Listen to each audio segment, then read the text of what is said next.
On January 26, 2014, a helicopter was en route to Akshan, a high-latitude city in North China's Inner Mongolia Autonomous Region. The temperature had dropped to minus 30 degrees Celsius in this snowy frontier city. Braving the severe weather, Xi Jinping disembarked from the helicopter and continued his journey to the border post by car. The soldiers guarding the country's borders in all weathers are always on his mind. Upon arrival, Xi Jinping proposed walking along the border patrol route to visit the soldiers on frontline duty. Walking in thick snow, Xi Jinping held out his hand and shook hands firmly with the soldiers. Such heavy snowfall. You all have worked hard. Seeing the frost on the soldiers' eyelashes and the snow on their windproof face masks, Xi Jinping got emotional. I'm deeply touched upon seeing how you work in such conditions, living in a world of snow and ice, and enduring the inclement weather. You are guarding the border for our country and our people, and we'll never forget your contribution and sacrifice. Temperature can drop to minus 50 degrees Celsius in Akshan in the depth of winter when it's enveloped in ice and snow. Every day, border soldiers walk over a dozen kilometers on patrol on mountainous paths.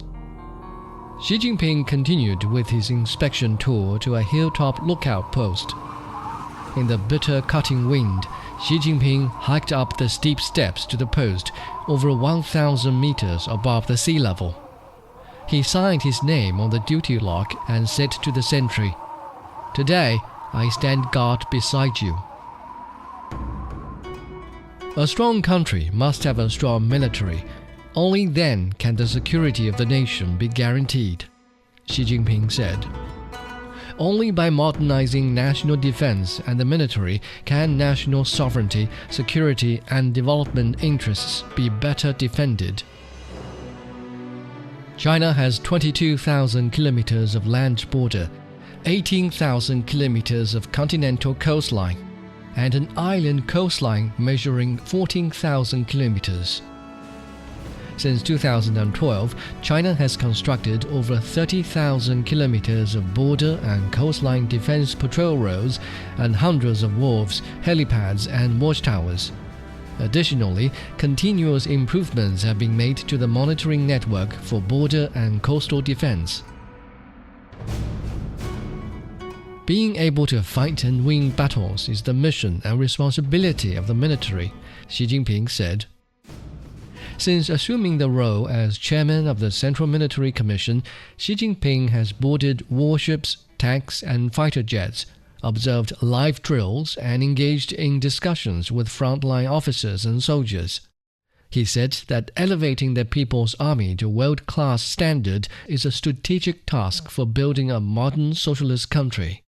In his view, reforms aimed at strengthening military capabilities, advancing science and technology to enhance defense readiness, as well as promoting talent building, are all integral parts of this endeavor.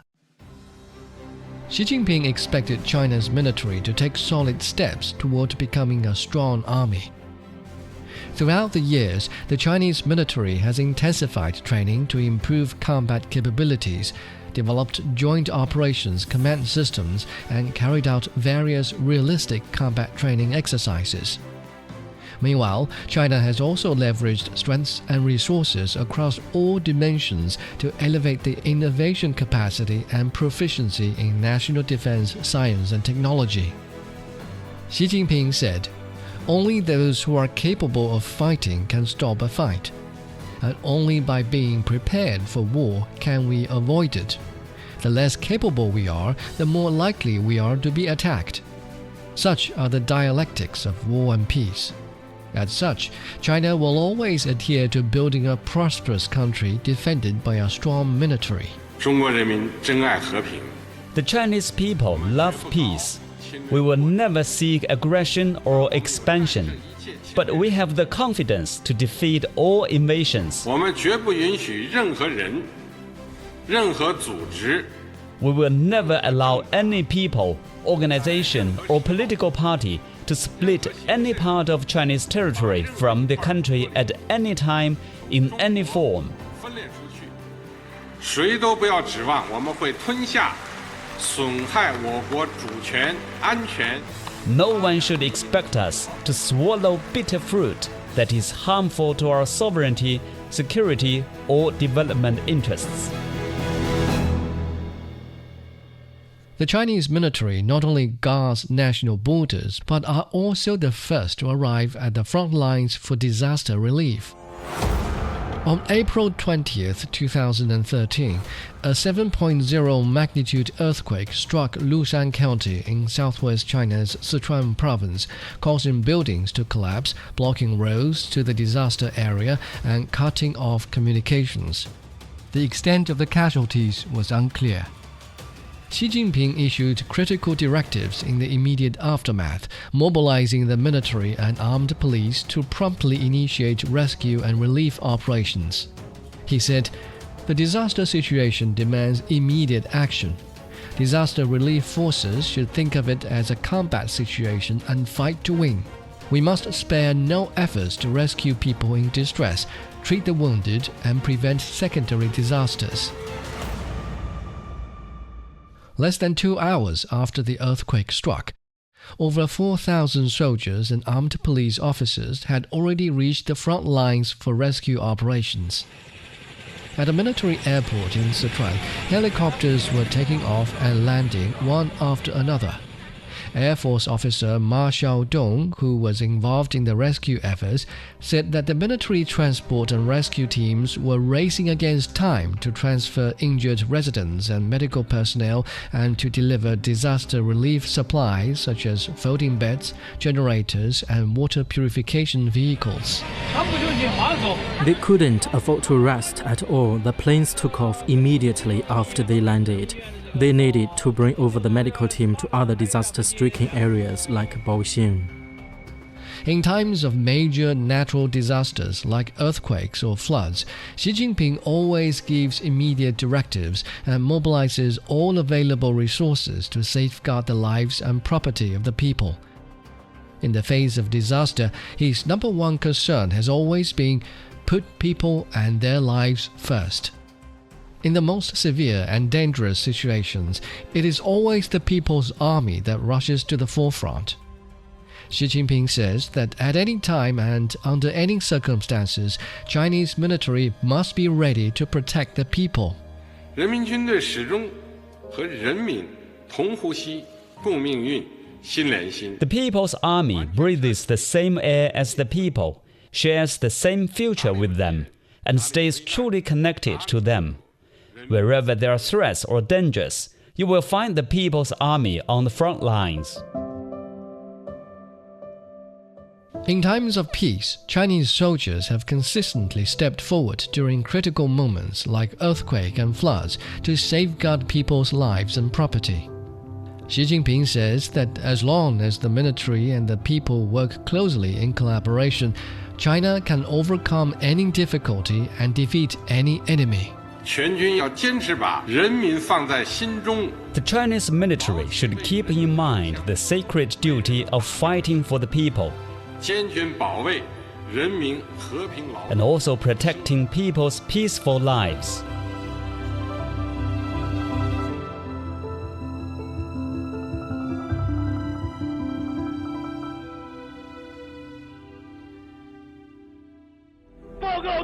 Reporting to the chairman, I'm going to South Sudan. Going to South Sudan. To Abiy as commander of the peacekeeping helicopter squadron. 希望你们忠实履行维和使命。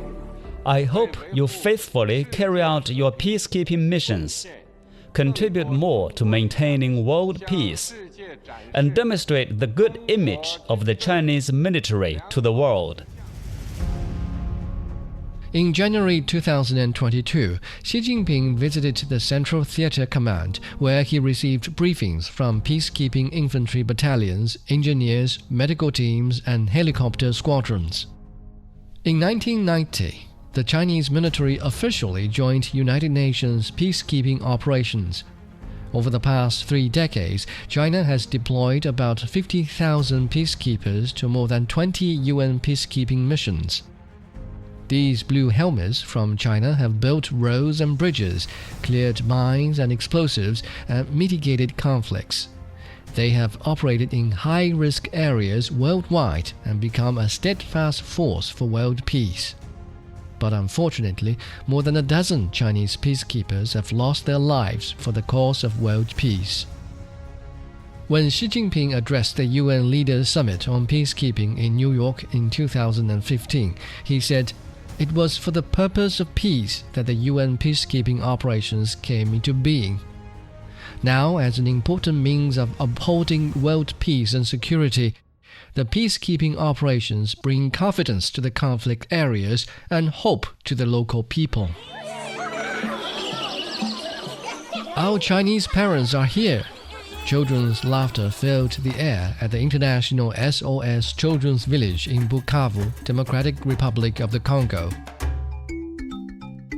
Towards the end of May 2022, the 25th batch of Chinese peacekeeping medical personnel visited the children's village. The SOS village was located on a hillside near the medical team's station. As one of the DR Congo's earliest orphanage charity organizations, the village housed over 100 orphans from war or disease at that time. Since 2005, Chinese peacekeeping medical teams have made assistance to the village an integral part of their mission.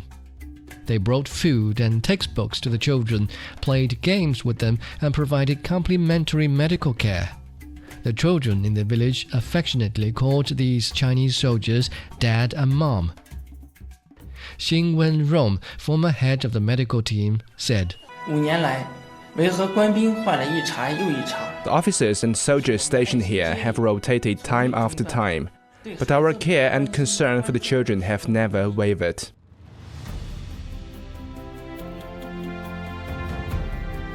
China's support in UN peacekeeping operations have made significant contributions to maintaining global peace and stability, said Jean-Pierre Lacroix, UN Under-Secretary General for Peacekeeping Operations. Chinese men and women who are serving in many peacekeeping operations with a high level of professionalism and distinction.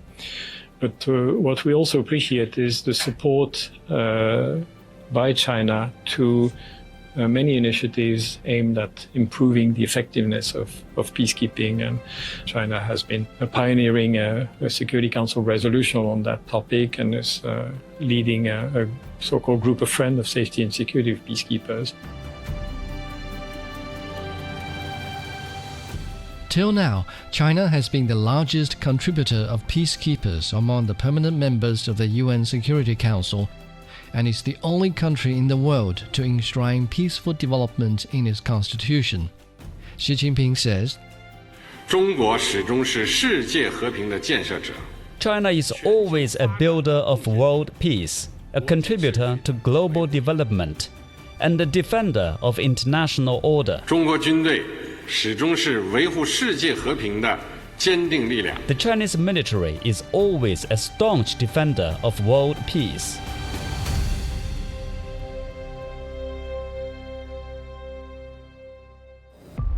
Today, the world once again stands at a historical crossroads with the rise of Cold War mentality, power politics, and the law of the jungle, which increasingly undermines stability and certainty in global security situations.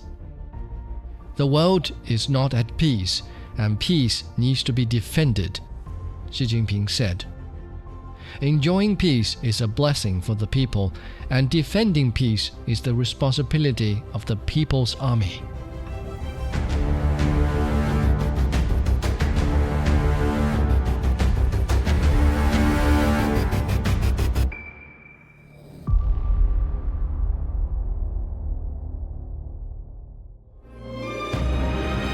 You've been listening to Season 2 of Stories of Xi Jinping, a podcast series sharing Xi Jinping's governance philosophy as a national leader.